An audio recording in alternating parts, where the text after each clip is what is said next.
มากับสบายดีพี่น้องมื้อนี้กับพบกับช่องบ่าวเมืองโซนพาทั่วเส้นเก่าเส้นเคยพี่น้องมื้อนี้สิพาพี่น้องมาเบิ่งทงนาแซงงามๆแล้วก็สิพากันลงไปกลางหมอกเนาะพี่น้องเนาะมาบ่เว้าหลายยายห่างพี่น้องไปเบิ่งกันเลยตัวนี้ก็จะเป็นบรรยากาศทงนาเนาะพี่น้องทงนาแซงงามๆของประชาชนในบ้านนี่ก็เริ่มเข้าเริ่มขึ้นเริ่มใกล้สิทอกแล้วเนาะบรรยากาศทงนาเขียวสมงามหลายอยู่ลมเย็นม่วนคัก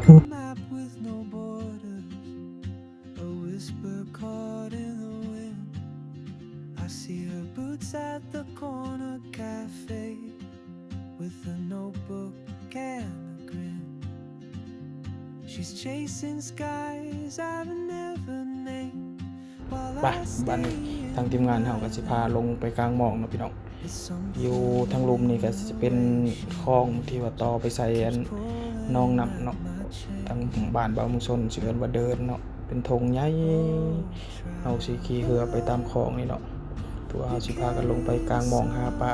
เพื่อมาไว้กินแลงเนาะถือว่าเป็นบรรยากาศถ่ายบรรยากาศยามเช้าๆให้พี่น้องเบิ่งเนาะตอนนี้พวกเราก็กำลังขี่เรือออกไปเนาะเพื่อจะออกไปบอนที่ว่าพวกเราสิไปใส่หมอกเนาะบอนนี้ก็จะเป็นเดินเนาะเป็นธงใหญ่ของบ้านบ่าวเมืองชนเองเนาะบรรยากาศน้ำเย็นๆวิวงามๆอ้อมหอบด้วยป่าพี่น้องเว้ย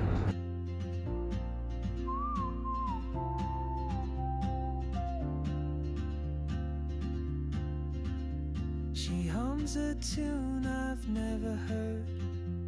in languages I can't speak. She writes down cities on her wrist and dreams she'll never keep. I sip my coffee, miss my cue, still anchored by my fear. But time rolls on like open roads, and soon she won't be here. Oh, traveler, you carry the sun in your stride, leaving behind what I hold inside. If I don't ask your name today, I may never get the chance to walk beside your wandering dance. Maybe next year in Madrid or on some quiet mountain ridge, I'll see you turn and I'll be brave. But what if courage comes too late? Oh, traveler, the world is your open gate, and I just stood afraid of fate. If I don't take that step today, you'll vanish with the train, and I'll never see your smile again.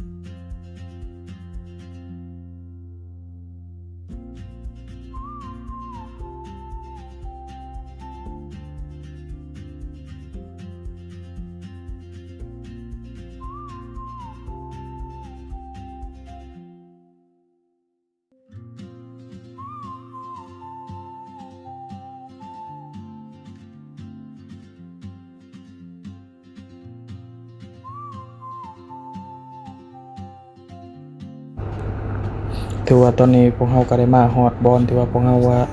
จะใส่หมอกแล้วเนาะพี่น้องตอนนี้ก็จะเป็นขอบเขตที่ว่าทางครอบครัวบ่าวเมืองชนได้ซื้อเป็นบอนหาปลาเนาะส่วนตัว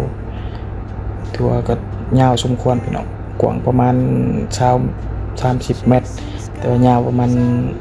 ลักครึ่งพี่น้องมันจะเป็นแบบคล้ายๆคือคลองใหญ่ลงไปเนาะ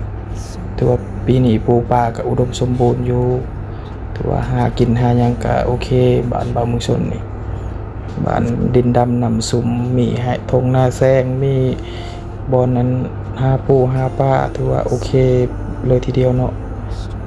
ตอนนี้พวกเฮาก็พายเรือเข้าไปเพื่อว่าจะเข้าไปกลางหมองอยู่ในเนาะ What I hold inside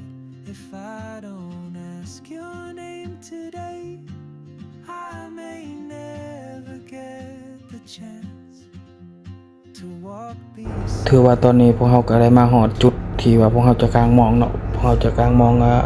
อ้อมแถวปลาเนาะเพื่อว่าหาปลาขึ้นมาเฮ็ดกินตอนเที่ยงเนาะแต่บรรยากาศมันก็สงบดีพี่น้องลมเย็นๆนั่งแคมป์น้ำม่วนๆเนาะ